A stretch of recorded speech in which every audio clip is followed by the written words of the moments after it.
السلام علیکم، میرا نام عبد الرحیم ہے۔ میں ایک سیریز بنا رہا ہوں مختلف احادیث کی کتابوں سے مختلف ٹاپکس پہ۔ تو امام احمد بن حنبل کا جو مجموعہ ہے احادیث، اس سے نماز کے ٹاپک پہ اب کچھ احادیث ہیں۔ اعوذ باللہ من الشیطان الرجیم، بسم اللہ الرحمن الرحیم۔ سیدنا جابر بن عبداللہ رضی اللہ تعالیٰ عنہ سے مروی ہے کہ رسول اللہ صلی اللہ علیہ وسلم نے فرمایا، بندے اور کفر یا شرک کے درمیان نماز کے چھوڑنے کا فرق ہے۔ ایک اور حدیث ہے، حدیث نمبر 1089۔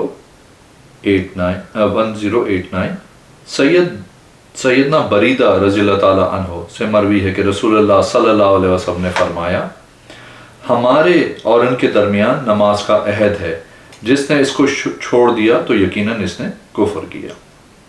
ایک اور حدیث ہے، حدیث نمبر 1090۔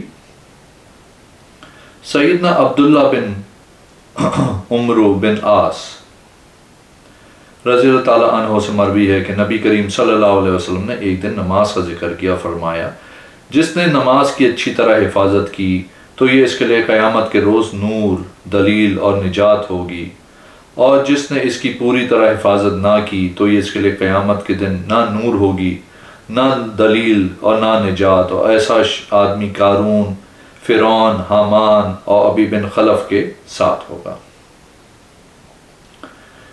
ایک اور حدیث ہے، حدیث نمبر 1091۔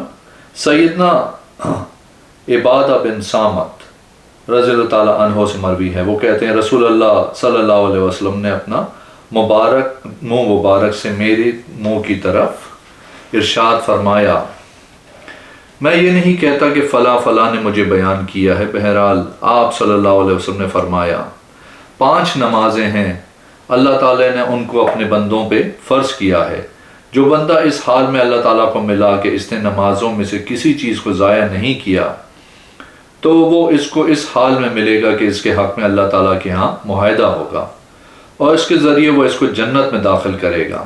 اور جو آدمی اللہ تعالیٰ کو اس حالت میں نہیں ملے گا، اس حالت میں ملے گا کہ اس نے نماز کے حق کو ہلکا سمجھ کے اس میں کوئی کمی رکھی ہوگی، تو وہ اس کو اس حال میں ملے گا کہ اس کے لیے کوئی معاہدہ نہیں ہوگا۔ اگر اللہ نے چاہا تو عذاب دے گا اور چاہا تو بخش دے گا۔ ایک اور حدیث ہے، حدیث نمبر 1092۔ سیدنا معاذ بن جبل رضی اللہ تعالیٰ عنہ بیان کرتے ہیں کہ نماز کو 3 مراحل سے گزارا گیا، اور روزوں کی فرضیت میں بھی 3 مراحل میں ہوئی۔ نماز کے مراحل یہ ہیں: جب نبی کریم صلی اللہ علیہ وسلم ہجرت کر کے مدینہ منورہ تشریف لائے تو آپ صلی اللہ علیہ وسلم 17 ماہ تک بیت اللہ کی طرف منہ کر کے نماز پڑھتے رہے۔ پھر اللہ تعالیٰ نے یہ حکم نازل فرمایا، ہم آپ کے چہرے کو بار بار آسمان کی طرف اٹھتے ہوئے دیکھ رہے ہیں، اگر ہم آپ کو اس قبلے کی جانب متوجہ کر دیں، اب ہم آپ کو اس قبلے کی جانب متوجہ کریں گے جس سے آپ خوش ہو جائیں گے۔ آپ اپنا منہ مسجد حرام کی طرف پھیر لیں، اور آپ جہاں کہیں ہوں اپنا منہ اسی طرف پھیر کریں۔ پھر اللہ تعالیٰ نے آپ صلی اللہ علیہ وسلم کو مکہ مکرمہ کی طرف متوجہ کر دیا۔ یہ ایک مرحلہ تھا۔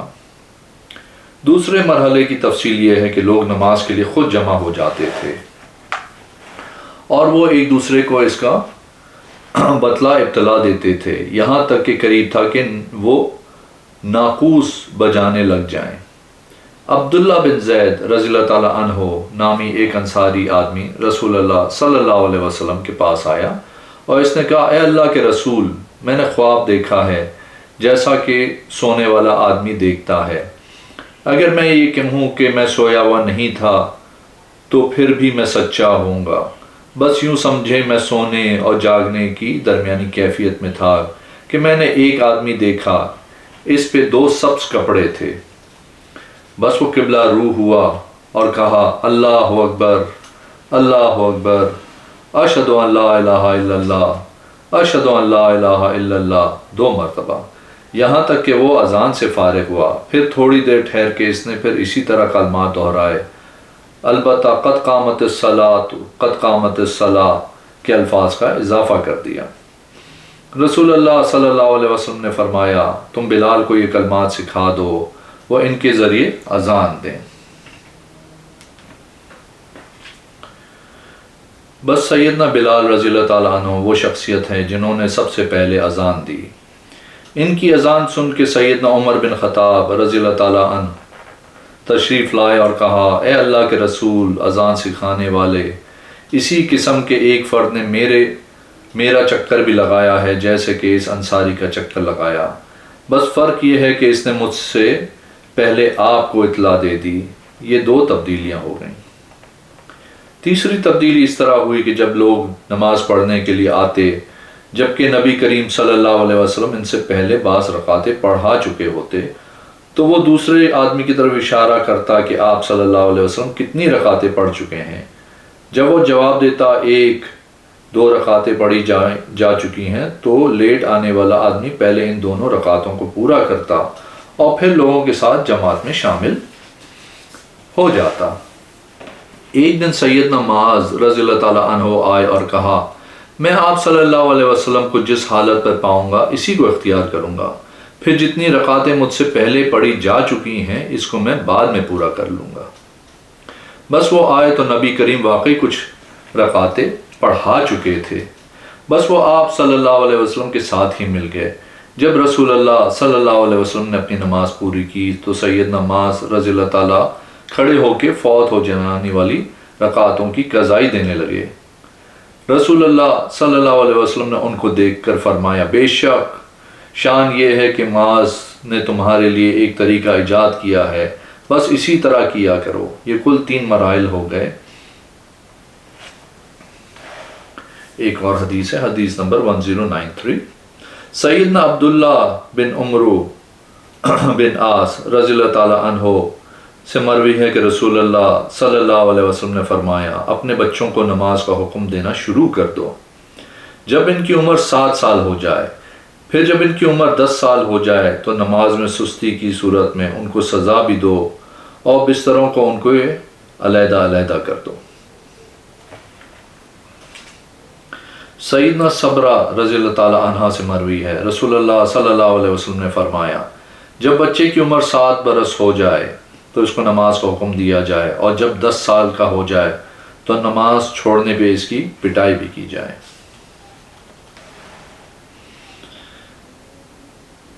ایک اور حدیث ہے، سیدنا علی رضی اللہ تعالیٰ عنہ سے مروی ہے کہ رسول اللہ صلی اللہ علیہ وسلم نے فرمایا، 3 افراد سے قلم اٹھا لیا جاتا ہے، بچے سے حتیٰ کہ وہ بالغ ہو جائے، سونے والے سے حتیٰ کہ وہ بیدار ہو جائے، اور مجنون سے حتیٰ کہ وہ کیفیت زائل ہو جائے۔ ایک اور حدیث ہے، حدیث نمبر 1096۔ سیدنا عائشہ رضی اللہ تعالیٰ عنہ سے مروی ہے، نبی کریم صلی اللہ علیہ وسلم نے فرمایا، 3 افراد سے قلم اٹھا لیا گیا ہے، سونے والے سے یہاں تک کہ وہ بیدار ہو جائے، بچے سے یہاں تک کہ وہ بالغ ہو جائے، اور مجنون سے یہاں تک کہ وہ عقل کرنے لگے۔ ایک اور حدیث ہے، حدیث نمبر 1097۔ رسول اللہ صلی اللہ علیہ وسلم نے فرمایا، 3 قسم کے افراد سے قلم اٹھا لیا گیا ہے، سونے والے سے حتیٰ کہ وہ بیدار ہو جائے، پاگل سے حتیٰ کہ وہ کیفیت سے بری ہو جائے، اور بچے سے حتیٰ کہ وہ عقل کرنے لگے۔ ایک اور حدیث ہے، حدیث نمبر 1098۔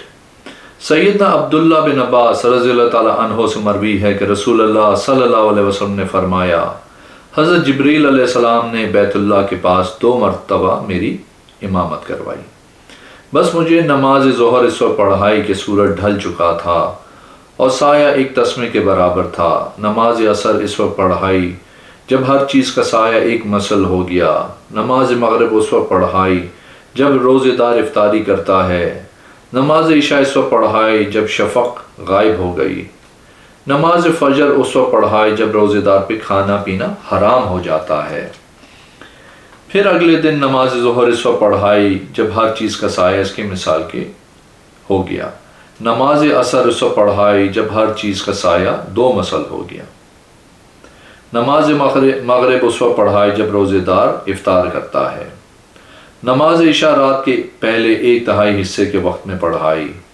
اور نماز فجر اس وقت پڑھائی جب روشنی ہو چکی تھی، اور پھر میری طرف متوجہ ہو کے کہا، اے محمد یہ آپ سے پہلے والے انبیاء کا وقت ہے۔ ایک روایت میں ہے کہ یہ آپ صلی اللہ علیہ وسلم اور آپ سے پہلے والے انبیاء کا وقت ہے، ان دونوں وقتوں کے درمیان متعلقہ نماز کا وقت ہے۔ ایک اور حدیث ہے، سیدنا ابو سعید خدری رضی اللہ تعالیٰ عنہ نے بھی اسی قسم کی حدیث نبوی بیان کی، البتہ اس میں ہے اور دوسرے دن نماز فجر اس وقت پڑھائی کہ سورج طلوع ہو جائے، اور پھر کہا ان دونوں وقتوں کے درمیان نماز کا وقت ہے۔ ایک اور حدیث ہے، سیدنا جابر بن عبداللہ انصاری رضی اللہ تعالیٰ عنہ سے مروی ہے کہ جبرائیل علیہ السلام نبی کریم صلی اللہ علیہ وسلم کے پاس آئے اور کہا کھڑے ہو جاؤ اور نماز پڑھو، بس نماز ظہر پڑھی جب سورج ڈھل گیا تھا۔ پھر عصر کے وقت آئے اور کہا کھڑے ہو جاؤ اور عصر کی نماز پڑھو، بس نماز عصر اس وقت پڑھی جب ہر چیز کا سایہ اس کے ایک مثل ہو گیا تھا۔ مغرب کے وقت آئے اور کہا کھڑے ہو جاؤ اور نماز پڑھو، بس یہ وقت اس وقت نماز پڑھی جب سورج غروب ہو گیا۔ عشاء کے وقت آئے اور کہا کھڑے ہو جاؤ اور نماز پڑھو، بس یہ اس وقت پڑھی جب شفق غروب ہو گئی۔ فجر کے وقت آئے اور کہا کھڑے ہو جاؤ اور نماز پڑھو، بس یہ نماز اس وقت پڑھی جو فجر طلوع ہو گئی۔ اگلے دن ظہر کے وقت آئے اور کہا کھڑے ہو جاؤ اور نماز پڑھو، بس نماز ظہر اس وقت پڑھائی جب ہر چیز کا سایہ اس کی مثل ہو گیا۔ عصر کے وقت آئے اور کہا کھڑے ہو جاؤ اور نماز پڑھو، بس نماز عصر اس وقت پڑھی جب ہر چیز کا سایہ اس کے دو مثل ہو گیا۔ پھر مغرب کے لیے آئے جب سورج غروب ہوا، یہ دونوں کا ایک ہی وقت تھا، ان سے نہ ہٹے۔ پھر عشاء کی نماز کے لیے اس وقت آئے جب نصف یا ایک تہائی رات گزر چکی تھی، بس اس وقت نماز عشاء پڑھائی۔ پھر فجر کے لیے اس وقت تشریف لائے جب بہت روشنی ہو چکی تھی اور کہا کھڑے ہو جاؤ اور نماز پڑھو، بس اس وقت نماز فجر پڑھی اور فرمایا ان دونوں وقتوں کے درمیان متعلقہ نماز کا وقت ہے۔ ایک اور حدیث ہے، سیدنا عبداللہ بن عمرو بن عاص رضی اللہ تعالیٰ عنہ بیان کرتے ہیں کہ رسول اللہ صلی اللہ علیہ وسلم نے فرمایا ظہر کا وقت سورج ڈھلنے سے آدمی کو سایہ اس کے قد کے برابر ہونے تک کا ہے، یعنی عصر کا وقت شروع ہونے تک۔ نماز عصر کا وقت سورج کے زرد ہونے تک ہے۔ مغرب کی نماز کا وقت شفق کے غروب ہونے تک ہے۔ عشاء کا وقت رات کے پہلے نصف تک ہے، اور نماز فجر کا وقت طلوع فجر سے طلوع آفتاب تک ہے۔ جب سورج طلوع ہونے لگے تو نماز سے رک جاؤ، کیونکہ وہ شیطان کے دو سینگوں کے درمیان سے طلوع ہوتا ہے۔ اگر آپ نے میرے چینل کو ابھی تک سبسکرائب نہیں کیا تو پلیز کیجئے، اس ویڈیو کو لائک کیجئے۔ انشاءاللہ نیکسٹ میں حاضر ہوں گا۔ اللہ حافظ۔